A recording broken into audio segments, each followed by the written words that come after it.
Hey everyone, আসসালামু আলাইকুম। This is Mahbubur Rahman. Welcome to my another blog. আজকে আমি আমার জিক্সার বাইকের পিছনের যে ব্রেকটা সেটা একটু আপগ্রেড করব। এই কারণে চলে আসছি মিরপুর 10 নম্বরে, আপনার মোটো বাজার বাবু ভাইয়ের শোরুমে। এখান থেকে আমি হোস্ট পাইপটা কিনলাম এবং এখানে ইনস্টল করলাম।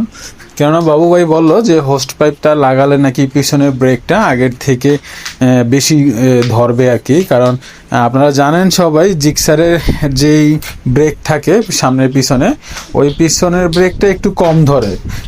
এটা আমার বাইকে না, এটা অনেক সুজুকি বাইকেই দেখছি যে পিছনের ব্রেকটা একটু কম ধরে। সেজন্য বাবু ভাই একটু সাজেস্ট করলো যে একটা হোস্ট পাইপ লাগাইতাম এবং আরও বিভিন্ন ব্লগ থেকে জানতে পারলাম যে হোস্ট পাইপ লাগালে নাকি ব্রেকটা একটু বেশি ধরে, সেই কারণে ইনস্টল করতেছি আর কি। সো আপনারা যারা জিক্সারের পিছনের ব্রেকটা একটু আগের থেকে বেশি আপগ্রেড করতে চান, তারা এই হোস্ট পাইপ লাগিয়ে দেখতে পারেন। আর ফাইতুর হোস্ট পাইপটা অনেক ভালো,